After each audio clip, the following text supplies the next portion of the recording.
as well as to the vows they are making today.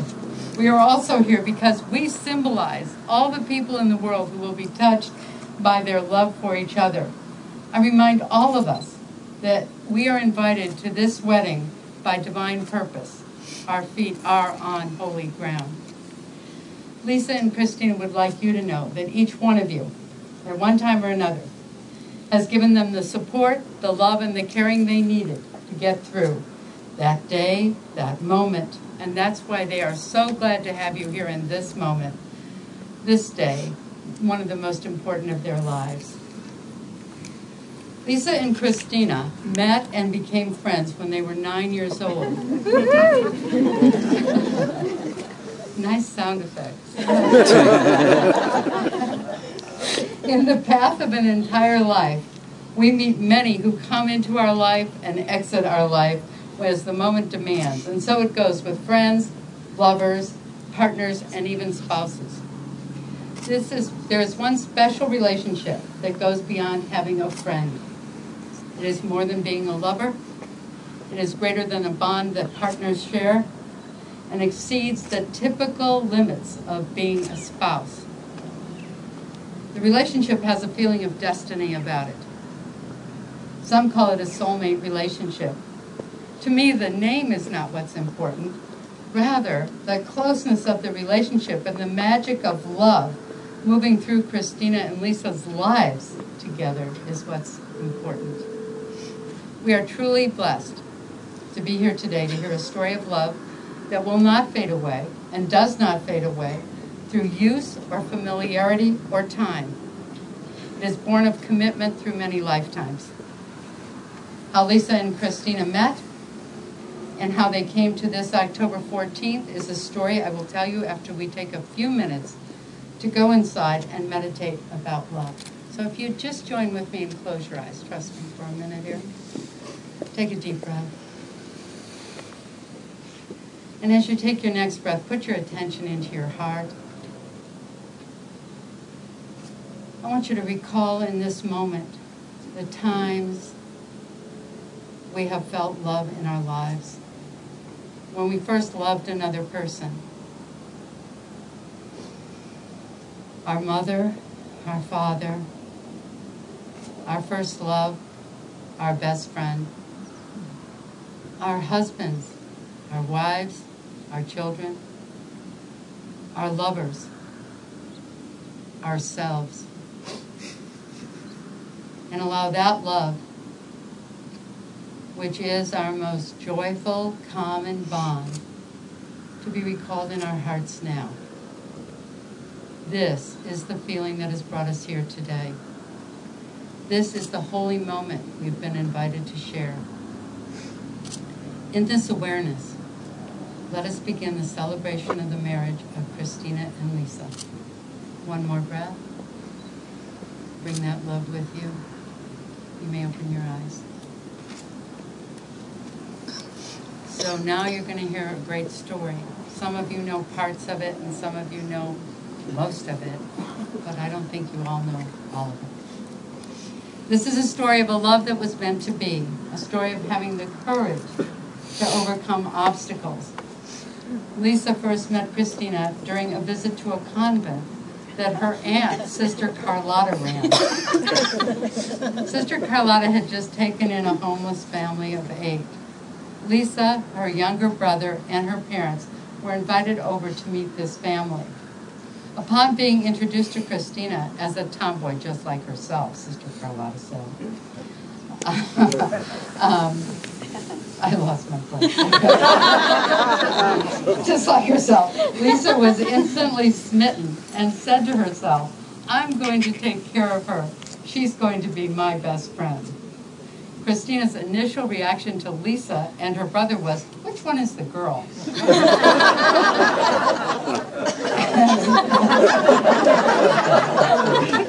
As Lisa and Christina's friendship was developing, their parents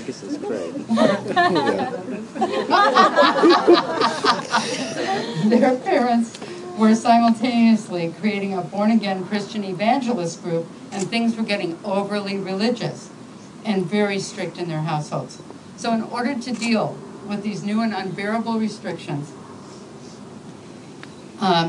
Lisa and Christina found comfort in each other. In doing so, much more than a friendship was developing. Finding it difficult to hide their love for each other, people started to get suspicious because they were always together, sneaking off together. Punishments were always used to keep them apart. That only drove them to want to be together much more. Many days were spent cutting classes, not sneaking around town on the moped and trying not to get caught.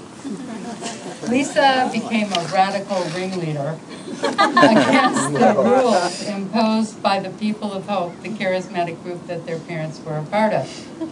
None of it made sense to Lisa, and now her second motivating factor came from not wanting Christina to fall victim to this born-again community. After struggling personally about whether their relationship was wrong while trying to stop being together, only to fail miserably at trying to stop being together, they finally decided, if people like us are in hell, let's go.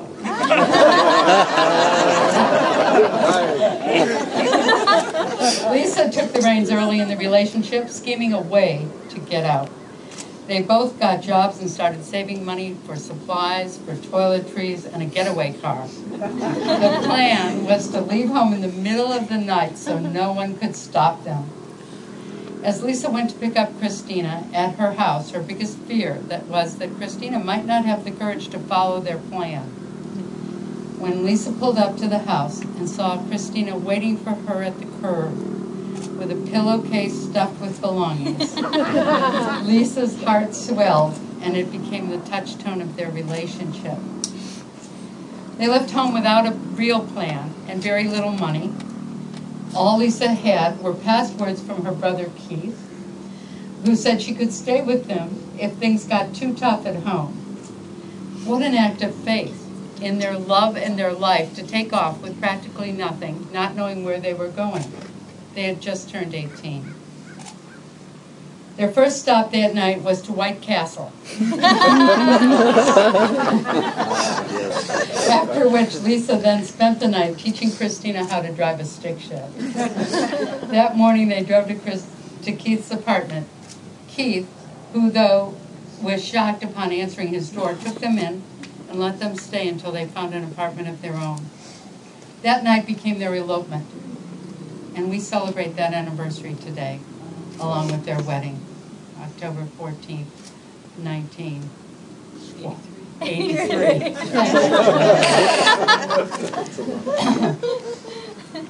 So they left on a journey with pure faith and commitment, the qualities that move mountains, and they have moved mountains. Both women put themselves through college and lived in New Jersey until 1992, when they came to California. Christina now took control of the reins from Lisa, and this time it was Christina's sister Clarissa who came to their rescue and welcomed them with open arms. They stayed in her apartment until they could find one of their own. That brings us to today, to this celebration of love and inspiration to follow your own heart. The courage that Christina called Italian Pisana from New Jersey is really born out of love. It's born out of love, the courage that comes from the heart. The French word for heart is le coeur, from which courage comes. That love has carried them all these years. I always ask, what power works in such a way to bring people together on this earth? Some call it magic. I think it is the benevolent universe, and that power is operating in our lives as well. So take time to recognize it. That's the story. And now we're going to end the welcome. Family and friends. Christina and Lisa will soon take their vows. And as they do, they invite each of you to deepen your own life as well. Marriage is a source of joy and inspiration for all who take part in its celebration. They invite you to broaden and strengthen the bonds you share with your own family and friends, for there is only time enough for love. They invite you to recommit to the fire inside your own heart, to that which guides your words, your thoughts, and your actions. Cherish these moments, celebrating with good and gracious friends, for this is among the greatest of gifts. This day is an opportunity for each of us to be in touch with the love that guides our lives. Christina and Lisa, may you be blessed with a lifetime of happiness. Are you breathing?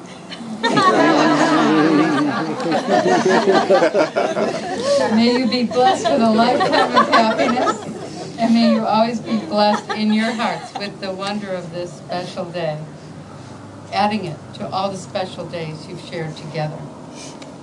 And now, in honor of the earth and the elements, Lisa and Christina have asked me to call in the 4 directions. The circle and the 4 directions are woven throughout every civilization and religion. They are universal. Love is universal.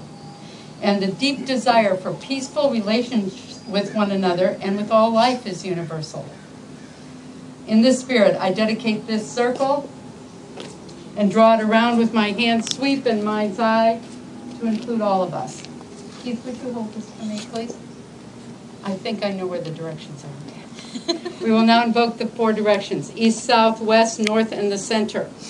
The directions have counterparts in the elements: air, fire, water, earth, and spirit, and with the seasons. We ask the directions and the elements to bring their gifts to this ceremony and to all our lives.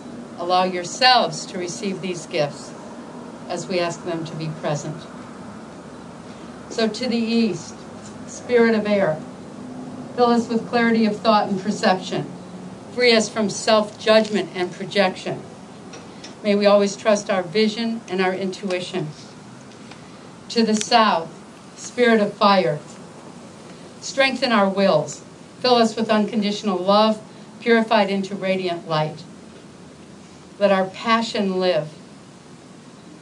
To the west, spirit of water, receptive power, open us so that we may freely receive the bounty that you offer.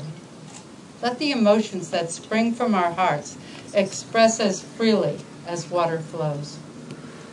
To the north, spirit of earth, wisdom bringer, fill us with acceptance of this journey in the body.